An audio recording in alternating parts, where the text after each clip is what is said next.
Welcome to today's deep dive. We're tackling a really tough subject, one that unfortunately touches a lot of lives, addiction and how it impacts families. We know you shared some concerns about a loved one who's struggling, and we're here to help you sort through all those emotions like worry and frustration.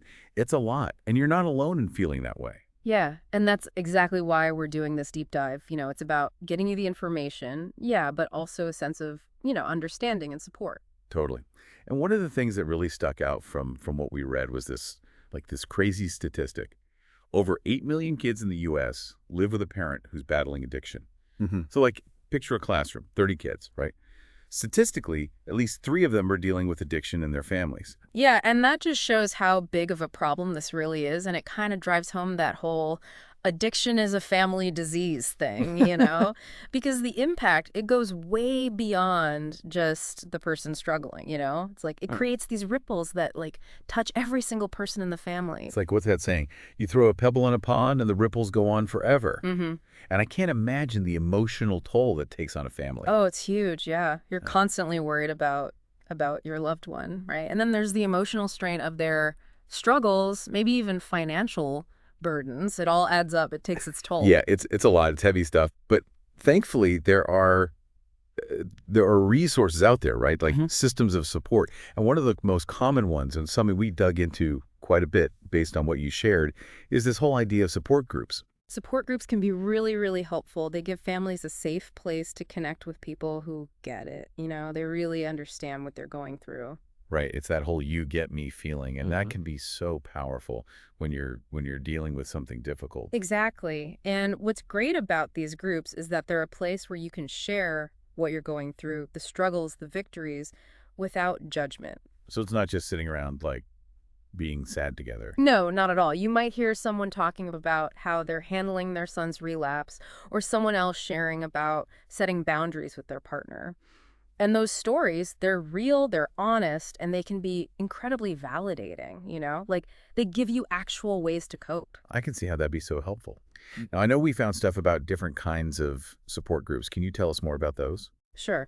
We came across Al-Anon, which is specifically for people who are worried about someone with a drinking problem.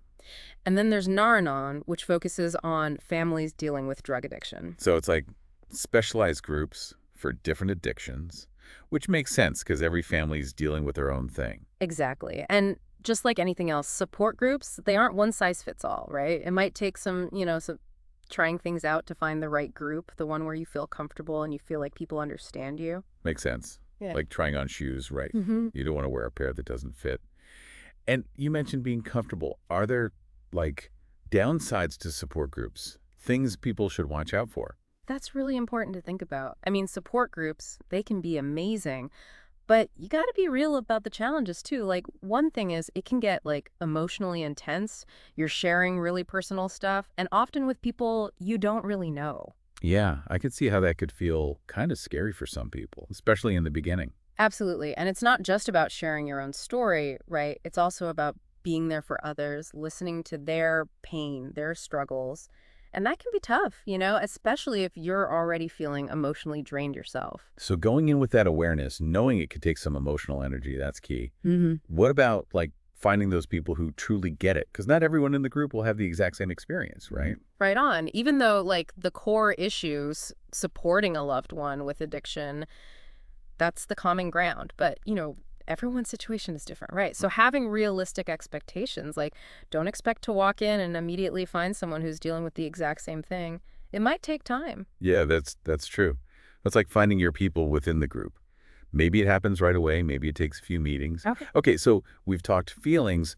What about the practical stuff? How do you even find a support group in your area? Well, these days it's easier than you might think. You can literally just Google addiction support groups near me and see what comes up. Right. It's crazy how much info we have at our fingertips now. Yeah. And I bet social media is a big help too, right? Totally. Online groups can be a lifesaver, especially for people who maybe aren't ready for face-to-face stuff, or if they live somewhere really rural. There are Facebook groups, forums, even Reddit. You'd be surprised by how many supportive communities are out there. And what about those national organizations we talked about, like Al-Anon and Nar-Anon? They often have local chapters, right? Plus, online stuff. Yep, their websites are a great place to start. So many options. Yeah. But even with the support groups, it seems like families need other ways to cope too, right? Like taking care of themselves, their own mental and emotional health. That's got to be super important in this kind of situation. 100%. You can't pour from an empty cup, as they say. One thing that really struck me from the research you gave me was this idea of understanding those different stages of addiction.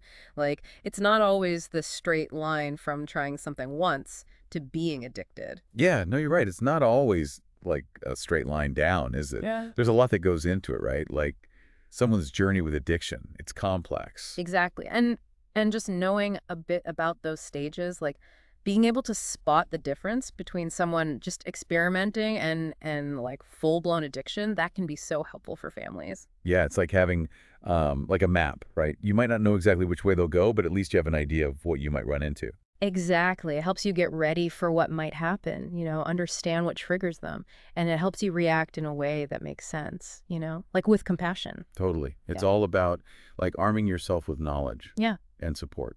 Absolutely. And that support, it can come from anywhere, really. Support groups, online stuff, therapy, counseling. Speaking of therapy and counseling, we saw that come up a lot in the research you share. Can you talk a bit more about how those can help? Hmm. For sure. I mean, getting professional help, it's not just for the person with the addiction, right? It's for their loved ones too. It gives them a place that's safe, confidential to like work through all those feelings, figure out ways to cope. Because addiction, it impacts the whole family dynamic. Yeah, I think that's such an important point. Family members, they give so much to support their loved one, they often forget about themselves. So therapy, counseling, it can be that space for them to take care of their own needs, to grow. Like that saying, you can't pour from an empty cup. Hmm. You got to take care of yourself if you want to be there for others. Exactly. And remember, asking for help, that's not weak. It takes strength. It means you're ready to face things head on, that you're putting your well-being and the well-being of your loved one first. That's a really powerful thought to end on.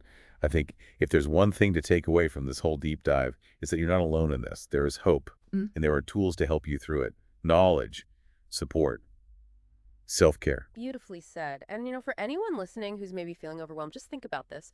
What's one small thing you can do today to find some support, to start healing?